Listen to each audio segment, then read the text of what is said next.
পাপন 4টা কমেন্ট করছেন।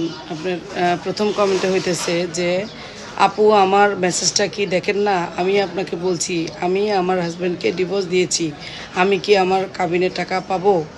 Second comment হইতেছে আমার দীর্ঘ 19 বছরের সংসার, কিন্তু আমার স্বামী ভালো না, বারবার আমার বাবার থেকে টাকা এনে দেওয়ার পরও সাংসারিকভাবে অশান্তিতে থাকি, তাই আমি ডিভোর্স দিয়ে দিয়েছি। আপু আমার 3টা ছেলে, 2টা ছেলে বড় হয়েছে তাই রেখে এসছি।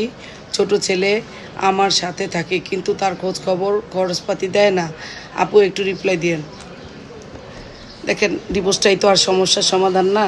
আগে তো চেষ্টা করতে হয়, যুদ্ধ করতে হয়, অনেক যুদ্ধ করতে হয়, না হয়তো পরবর্তীতে আপনি পস্তাবেন। এই যে ডিভোর্সটা সরাসরি না দিয়ে, বুঝলাম ঠিক আছে সে আপনাকে নির্যাতন করে, আপনার বাবা বাড়িতে টাকা আনতে বলে, তাই না? এটা তো একটা অশান্তি, মারধর, অশান্তি। তো আপনার উচিত ছিল আদালতের আশ্রয় নেওয়া।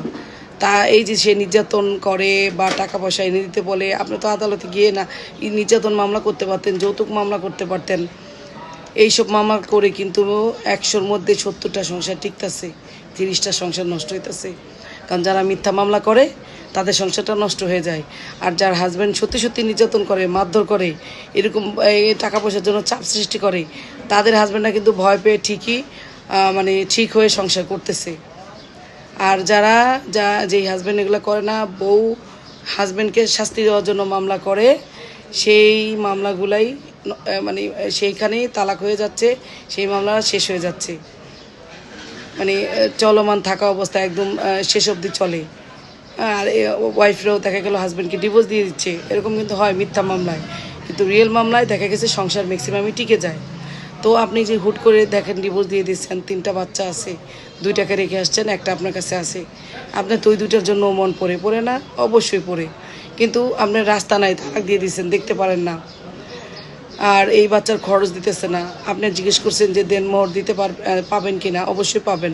আপনি আইনের আশ্রয় নেন, আপনি দেনমোহর পাবেন, এবং আপনার যে ছোটো ছেলেটার ভরণ পোষণ দেয় না, তার জন্য আপনি ভরণ পোষণও আদায় করতে পারবেন। আপনি দেনমোহর প্লাস বাচ্চার খরপোশ এটা চেয়ে আদালতে মামলা করেন, পেয়ে যাবেন। আপনি যদি তখন ডিভোর্স না দিয়ে মামলা করতেন, 3টা সন্তানই আপনার বুকে থাকতো, মানুষ করতে পারতেন, 3 সন্তানের টাকা দিয়ে আপনি চলে যেতে পারতেন, সুন্দর চলতে পারতেন, তাই না? 3জনের সাথে একজন এমনি চলে যায়। আপনার তার পড়াশোনা ছিল না, পড়াশোনা ছিল ওদের। ওর বাবা একজন কেয়ারটেকার রাখলেও তো একটা লোক লাগে, ওই হিসাবে তো আপনি চলে যেতে পারতেন। যাই হোক, যেটা করছেন এখন আপনি দেনমোহর আর বাচ্চার খরপোশ চেয়ে মামলা করেন, পেয়ে যাবেন। ধন্যবাদ।